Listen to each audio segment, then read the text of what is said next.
Alrighty, so in this video what I want to cover is how we can solve logarithm and exponential equations, and then I also want to talk about how we can write equations ourselves and then move into solving those as well.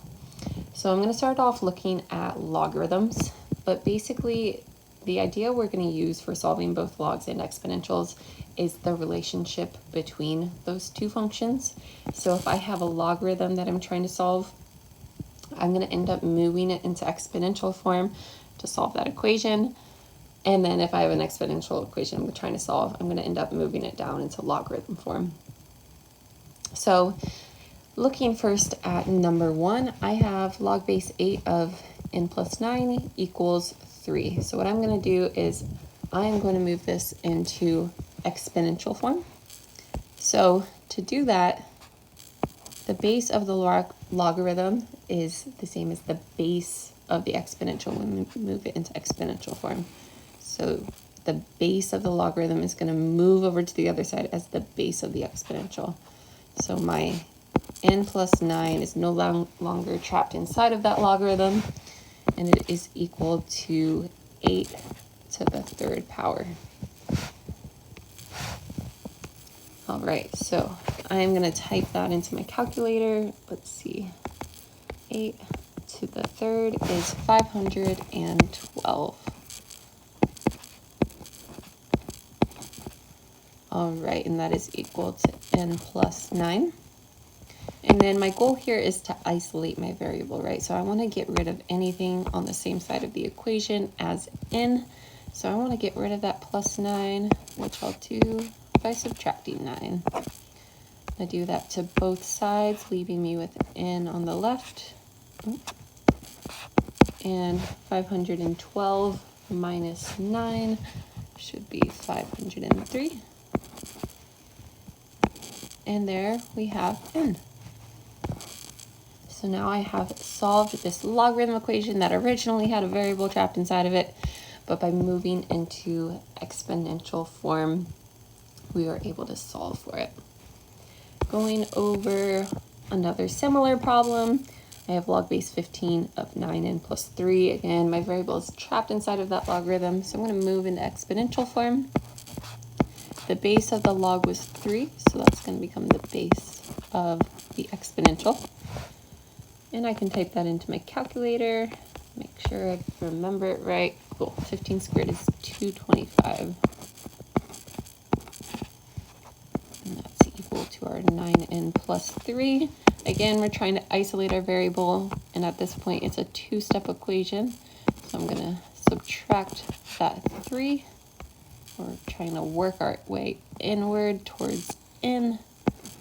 So now I'm down to 9n equals 222.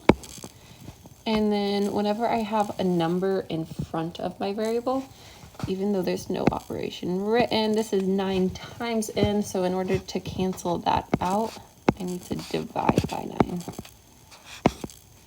Alrighty, so that leaves me with n is equal to 222 divided by 9 equals 24.6 repeating. All right, so n equals 24.6 repeating. So there's number 2. So those are kind of simple cases of logarithmic equations where we didn't have to do much work before we moved into exponential form. So we're going to start looking at problems where we need to use our logarithm rules. Starting off with number 3. I know that if I have two logarithms with the same base that are being added together, so I have log base 8 of x plus 7 plus the log base 8 of 7, those two can combine into one logarithm of the same base, so log base 8 of x plus 7 times 7. So the addition of two logs of the same base can become one logarithm under multiplication inside of it. So it's x plus 7 times 7. So that's all inside of this logarithm. So I sometimes put another layer of brackets around it. sometimes so I can really clearly see where my logarithm starts and ends. I'll do square brackets. It's really up to you. But this is how we would combine those two logarithms together. I'm going to go ahead and distribute that 7. So this is log base 8 of, I need to multiply my groups together. So I'm distributing, multiplying the x times the 7 and the 7 times the 7. So that is 7x plus 49 equals 2. Now this looks exactly like our previous two problems. So I'm going to move into exponential form. I can simplify. And then now it's a two-step equation, so I will work my way inward, trying to isolate my variable, which is x. So let's see, 7x equals, let's see, 49, 59, should be 15. Let me double check. Cool, 15, and then I'm dividing by 7.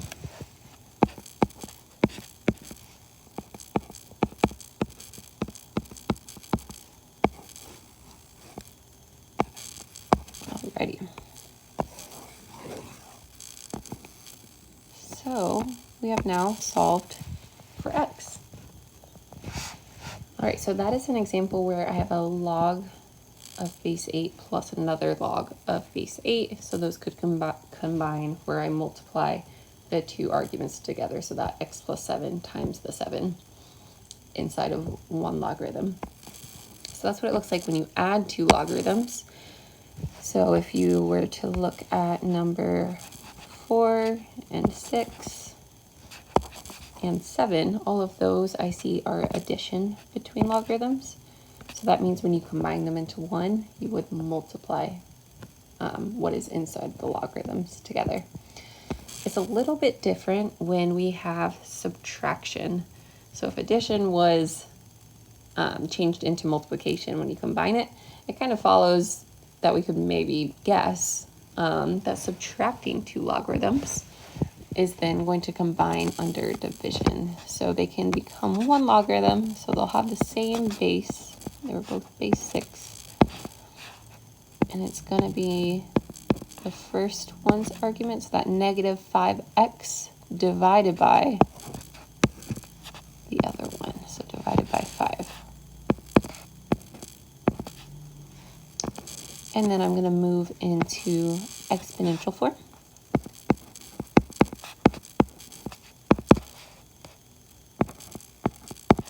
And I can simplify 6 to the first power. Well, that is just 6. And then you can simplify the left side if you see it, but if not, we can just use our inverse operations to continue solving for x. So I can multiply by 5 to cancel it out on the left, which means I need to do it to the right as well. That leaves me with negative 5x equals 30, and then dividing by negative 5.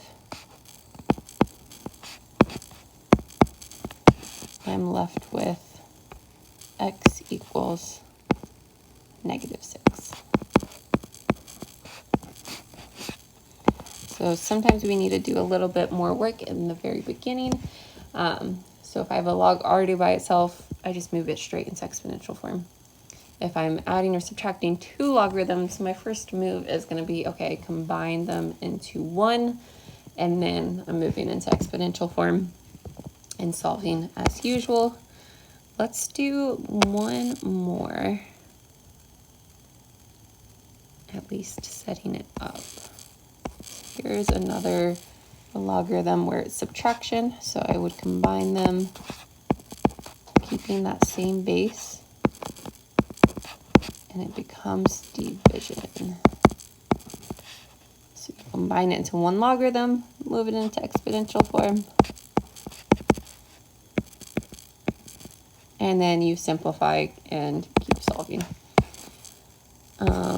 Since I did 2 subtractions, I'll do 1 more addition. So the sum of 2 logarithms can become 1, where you multiply the 2 arguments together. So I'm multiplying 2x times 3 is 6x. And then you would move into exponential form. So 6x equals 9 squared, divide by 6. And we have x equals 13.5.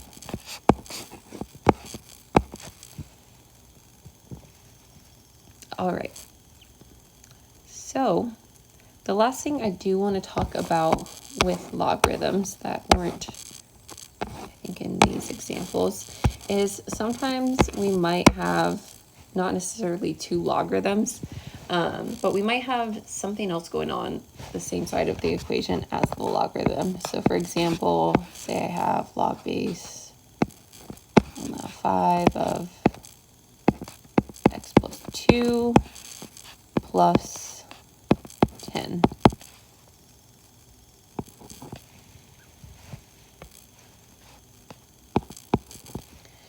So say I am working with this problem right here. When I'm going to solve a logarithm problem, I can't move into exponential form until that logarithm is all by itself. So that's kind of the reason why we moved the 2 logs into 1 and used those log rules. Similar thing here. I cannot move into exponential form until this logarithm is all by itself. So that means I need to get rid of that plus 10 first. So if I were to solve this problem, I would first subtract 10 from both sides, leaving me with log base 5 of x plus 2 equals 3. And then I'd move into exponential form. X plus 2 equals 5 to the third. X plus 2 equals 125. So then x equals 123. So that's how I would proceed from there. Similarly, you could have a problem that's almost the exact same, but maybe instead of adding something at the end, it was the minus 3. Well, then my first move would be to get rid of that 3, so I would add 3 to both sides to get that logarithm by itself. Let's see, we could also have something multiplying out front, so maybe I have 5 times the logarithm. So if I was trying to solve a problem that looked like this, again, I'm trying to get that logarithm all by itself. So what I would do is I would divide by 5 first. And then I have log base 5 of x plus 2 equals 3. And then again, kind of proceeding as usual. All right, so that is our work with solving logarithm equations. Up next, I do want to briefly talk about the change of base formula. So for any logarithm that has a base other than 10, so for example, this is a base of 3, our scientific calculators are not capable of plugging this in. So we saw in our graphing calculators that there was a button for us to do this operation, but in our scientific calculators, they don't have it. All they have is a plain logarithm, so where no base is written, and that doesn't mean it doesn't have a base. It has a base of 10. So whenever a base is not written on a logarithm, it means that it's really in base 10. We just don't write it down. It's kind of the assumed base. Alternatively, there's also another logarithm button in our calculator. It's called natural log. It's ln. And this is the same thing as log base e of something, where e is a number. If we type it in, we can see it's about 2.7. So kind of similar to pi, how that's, even though it's a letter, we understand that, oh, it's 3.1415, etc., etc. E is also an irrational number that has a letter to represent it. So those are the only buttons that our scientific calculator has. So we have something called a change of base formula though. So if I wanted to find what this is equal to in my calculator, we can use what's called the change of base formula. So log base 3 of 6.1 is equal to log base 10 of 6.1 over log base 10 of 3. So that is something we can put into our calculator. So I could type in, see, I can go to functions. I'm going to go ahead and get a logarithm on top and on bottom. So I'm going to type in the 6.1 on top and on bottom, typing log of 3. So this is equal to 1.65. This is about 1.65. All right, so how I remember this is the base goes in the bottom. So the base was 3, the log of the base goes in the bottom. So that kind of double B helps me remember how this formula goes. But if we ever have a logarithm that we need to calculate in our calculator, we can always do it using log base 10, or we take log of the argument, so log of 32 over log of the base. So the base goes in the bottom, log of 7, and you'd be able to type this in. All right, so that is our change of base formula. The whole point of me showing you this is that it's going to help us when we go to solve our exponential problems, because we're going to be moving into logarithmic form, which means then we're going to need our change of base formula. Alrighty, so looking at number 17. So now I see that I have an exponential, and kind of like how we talked about with our logarithms, how we need to get the logarithm by itself first. Same idea with our exponential. So I have this 17 raised to an exponent. So I'm going to try to get this all by itself before I move into logarithm form.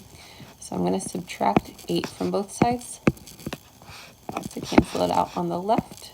17 to the negative 8.1k equals 99.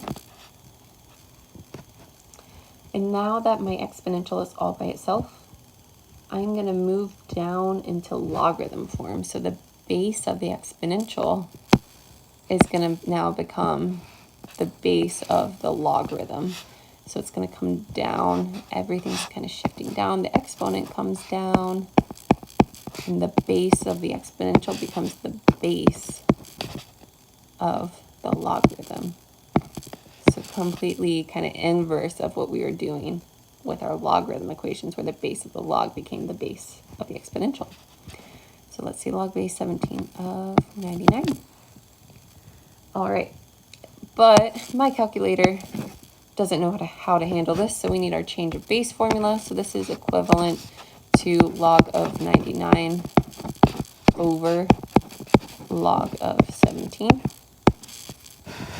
So let's go ahead and type that in. Let's see, log of 99 divided by log of 17 is 1.62. 1.62, and I'm not changing that left side during this process. I'm just going to bring down that negative 8.1k. And k is almost by itself, but I see I have a negative 8.1 out front. And I know that the operation between that negative 8.1 and k is multiplication. So that means I need to divide by negative 8.1. So let's see, let me do my answer divided by negative 8.1. And I get negative 0.20.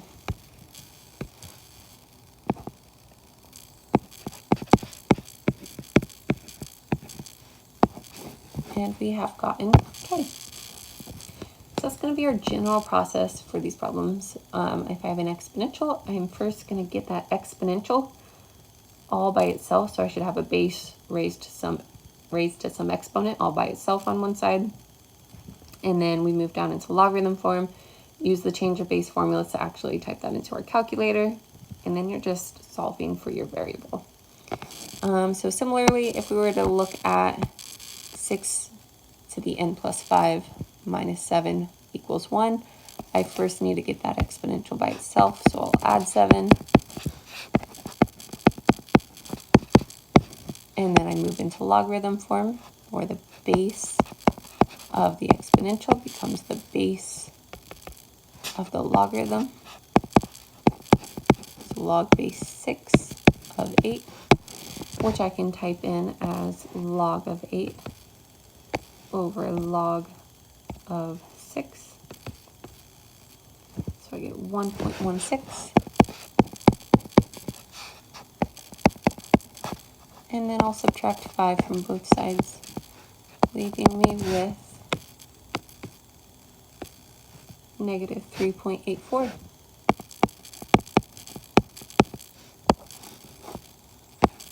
Awesome. All right, so if we look at 21, this is where, even though it's kind of the same idea, I think it's a little tricky to see exactly what our first move is. It's the same idea as before, but basically I'm trying to get this exponential all by itself. So 20 is the base of the exponential, 20 to the x minus 4. So that 10 out front is kind of our problem at the moment that I need to take care of. So I need to get rid of anything on the same side of the equation as that exponential. So I should only have the base raised to a power. So that means I need to get rid of that 10 times that whole exponential piece, right? So I'm going to divide by 10 on both sides. Leave me with 20 to the x minus 4 equals 9.3. And then we move into logarithm form.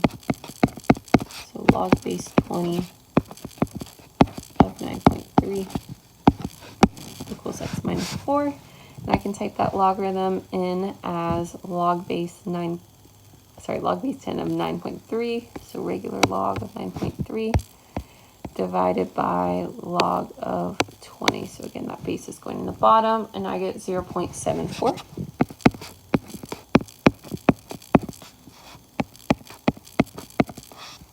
And then I'll add 4 to both sides.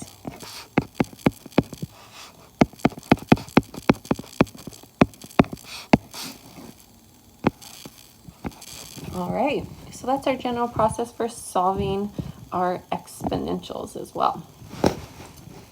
All right, so that covers our basis for solving logarithms and exponentials, looking at how we can apply our properties and how we can use that kind of flow in between logarithms and exponentials that exists because they are inverses of each other. So up next, I do want to talk about how we can write equations to represent different scenarios, and then briefly talk about how we would then solve those equations to solve real-world problems. So let me go into full screen. We are going to look at number 1, which says that Peyton is a recent high school graduate and is looking to save some money. So after looking into a bunch of options and kind of figuring out, okay, what can I budget for? They've figured out they have these 3 options that could work for them for saving some money. So currently they've got $500 that they can deposit, and then they're going to figure out, okay, do we want to do option 1, 2, or 3? So what we're going to do is we are going to write an equation that represents the growth of each bank account with that same initial deposit. So no matter what option we go with, we're starting off with $500, but how it grows is going to differ based on whether or not we're earning interest, whether we have a high interest, how often are we compounding that interest. So we're going to write an equation that represents how these bank accounts will grow. And that makes it possible for Peyton to predict, okay, what is going to be the best option? Which equation shows the best growth that works for me? Which one maybe grows the fastest? So we're going to write these equations, starting off with option 1. So option 1 says deposit the $500 in a non-interest bearing account, but deposit a minimum of $5 a month. All right, so this is going to be a linear equation. I'm immediately thinking linear because I see there's that initial deposit of $500. So if I'm thinking about, okay, how much is in the account at a given time? So maybe I'll use for the A for the amount in the account. Well, there's the initial deposit of $500. And it's not earning interest, but we're also going to deposit $5 every month. So that is a constant add-in, something I am adding the same amount over and over again on a consistent basis. So I could say the amount in the account equals $500 plus another 5, and I could say M for months. I'm going to do something though that might seem a little silly at first, but I'll explain why. This is great that this is in months and all, but I already took a glance at my other two equations, and the units for both of them are going to be in years. And usually when we're comparing things side by side, it's really, really helpful when everything's in the same units. Because if I see, oh, it takes 200 months for option 1 to get a certain amount of money, and it takes option 2 2 years, then I want to be able to compare side by side and know exactly what I'm looking at with the same units. Otherwise, it's kind of hard to do that comparison, right? So what I'm going to do is, instead of saying that we put in $5 each month, all I'm going to do is I'm going to do a quick conversion. If I put in $5 every month, that is the same as how much per year is kind of what I'm trying to figure out. So there's 12 months in a year, so if I do 5 every month, I just multiply by the months in the year.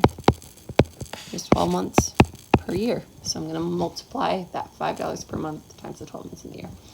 5 times 12 is 60, so that is $60 per year. All right, so I'm going to put this in years, and maybe I'll just use T for time. So here, A is account balance.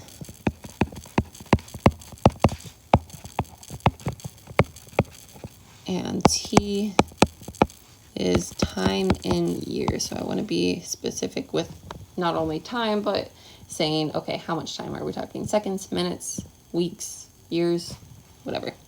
So I want to say specifically we're in years. T is time in years. And I should maybe even specify, I'm thinking dollars for the account balance. All right, so there's my first equation. And now let's take a look at option 2. All right, so option 2 says that we deposit the $500 in an account that earns 7% interest, and that interest is compounded 3 times a year. Okay, so just a brief reminder of our general format for calculating interest.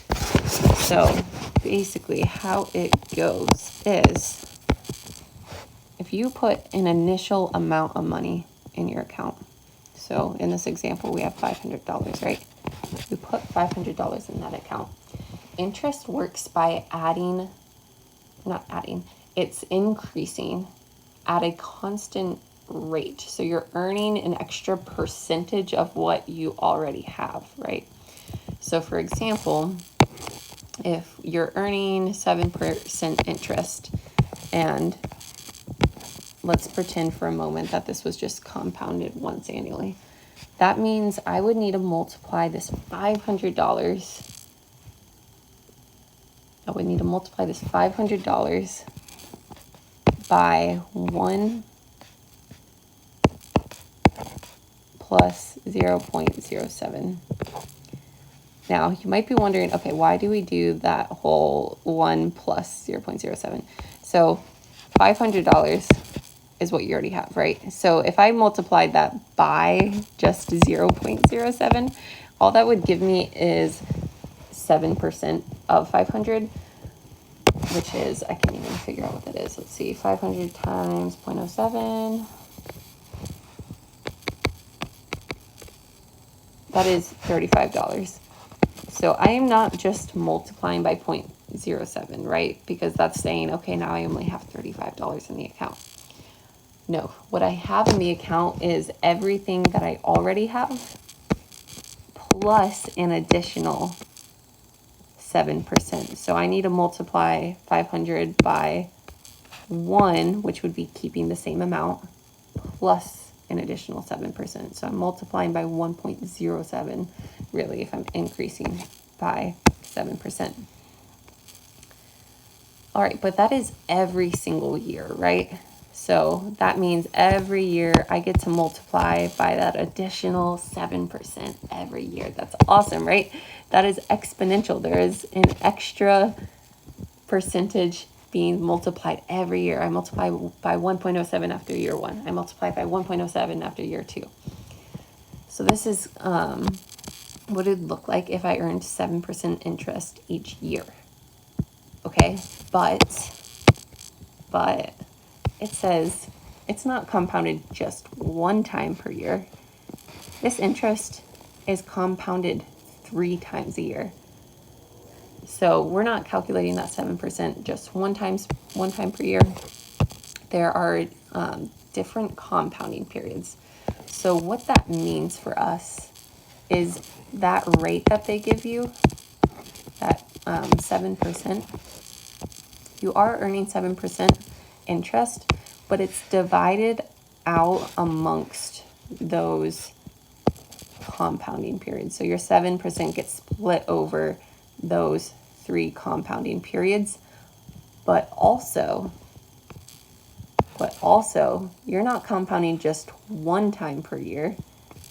You are also doing it 3 times per year. So you get to apply that percentage 3 additional times. So we get a 3 times T, 3 times per each year. So that 3 is going to show up twice in our equation. Once where we say, okay, well, that rate is getting split up over 3 periods, but also the exponent gets that 3 tacked onto it because it's 3 times per year. So we have that rate calculated not just one time, not 2 times, but 3 times. So you're multiplying by this thing, an additional 3 times essentially. All right, so this would be our final equation for option number 2. Alrighty. And we have looked at some examples, but basically, if whenever you change that compounding periods or how many times you compound, it is always going to change those 2 values. So say I compound 5 times per year. Instead of a 3, we put a 5 there. Say we compound 100 times per year. Great, you put in 100 there. All right, so that is how we calculate and write equations for interest, for compound interest. And then option number 3, it says we take our $500. So we have an initial amount of $500, and it earns 12% interest compounded annually. So that's kind of our most simple compound interest case, where you're just multiplying by that 1 plus the interest every year, and it's only once a year. All right, and I might go ahead and copy these down or move these down into the section of this problem that asks for these equations. So option 1, option 2, option 3. And the other really fabulous thing about keeping my variables consistent is I'm just going to make a blanket statement here to the right that for all equations, I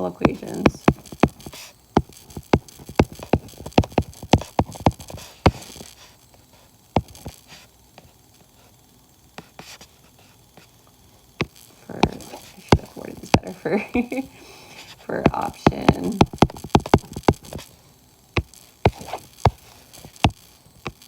1, 2, 3 equations.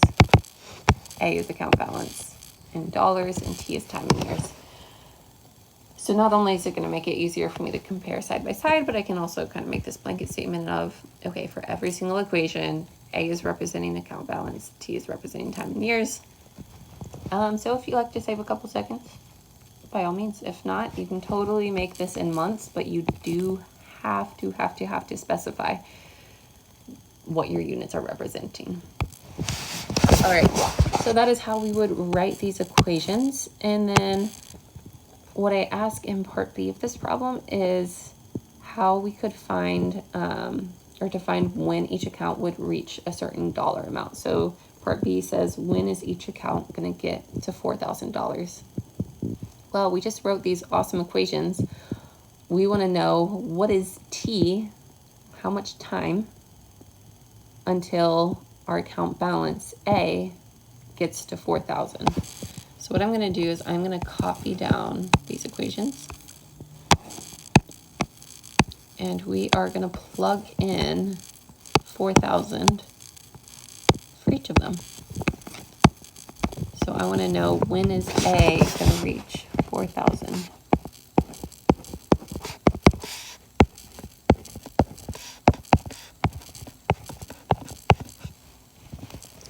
All right, so this is a linear equation, so I'm going to go ahead and start isolating T, working my way inward towards it, first by subtracting that 500,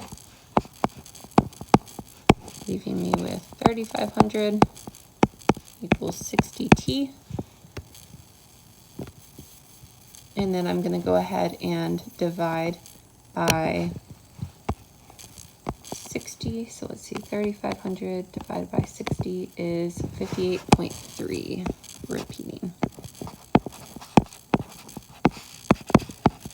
All right, so it would take about 58.3 repeating years for this account to earn $4,000. And that was when we make a deposit of $60 per year. Okay, let's look at option 2. Again, I want to know, okay, when is option 2 going to reach $4,000?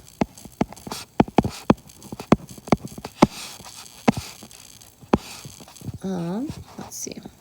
One thing I might actually do is I'm going to go ahead and simplify what is inside these parentheses right here. So all I'm going to do is do a quick little simplifying step so I have less things to simplify later. And it kind of makes it a little bit cleaner right out the gate. So I'm going to go ahead and simplify 1 plus 0.07 over 3. And notice that it's only the 0.07 that gets divided by 3, right? So it says 1.02 equals 3 to the, raised to the 3t.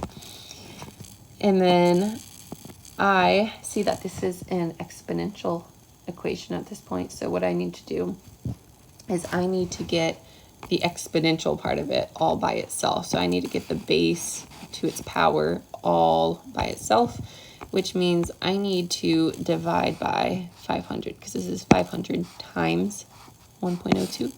So I divide by 500 to cancel it out.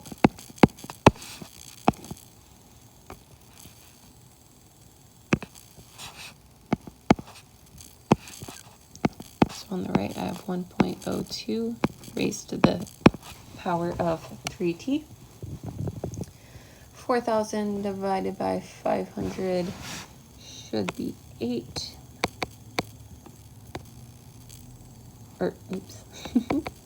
Yep, we get 8. And then now that I have my exponential where I just have that base raised to that power, I'm going to go ahead and move it into logarithm form. So the base of the exponential becomes the base of the logarithm.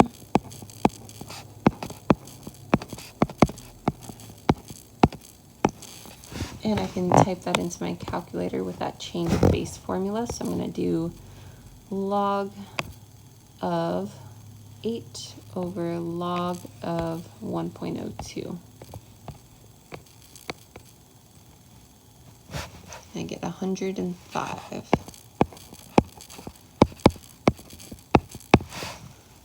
Okay, taking that and dividing it by 3, I'm left with 35. So I would divide by 3 to cancel it out, and that leaves me with 35. So that means it takes 35 years for this second bank account option to reach $4,000.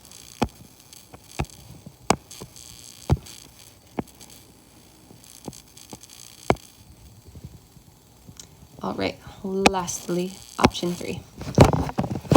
Similar thing here. I am trying to see, okay, what is T? How long is it going to take until my account balance A is equal to 4,000? Going to simplify in the parentheses. I'll divide by that 500 to get that exponential by itself. 8 equals 1.12 to the T. Moving into logarithm form, log base 1.12 of 8 equals T. So I need to do log of 8 over log of 1.12. I get 18.35.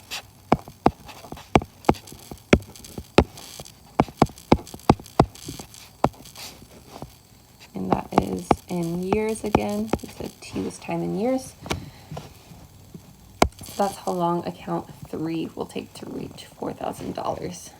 So my last question here is, based on our answers from B, which account would you recommend to pay in? So basically we wrote 3 equations for these 3 different savings accounts to see how they would grow. And when we kind of put them to the test of, hey, if my goal is to reach $4,000, well, option 1 takes almost 60 years. Option 2 takes about 35 years. Option 3, on the other hand, it only takes 18 and some change years, right? So option 3 is what I'm going to recommend to Peyton. If you want to accumulate the most money, then I would go for this option. You get to $4,000 way quicker than those other options. So I would say option 3 for sure.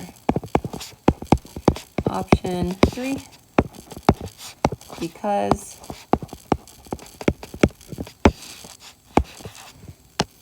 that account gets to $4,000 much quicker.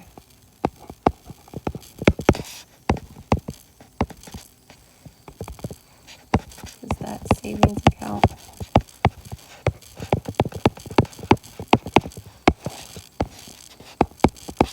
is able to get to $4,000 the quickest. So it seems to be earning the most money compared to our other functions, or I should say it accumulates the same amount of money in less time, right? Which would be ideal. All right, so that is how I'm going about solving problems that look like this. And these are really cool because this is a great example of how math can be modeled in the real world. And it can really actually help us predict things about the future, because once we can create a function to represent something, we can kind of extrapolate, okay, in the future, what am I going to see happen? So we're able to compare side by side these 3 different savings accounts and choose, okay, what is going to be the best thing for me, assuming the goal is get to $4,000 as quick as possible.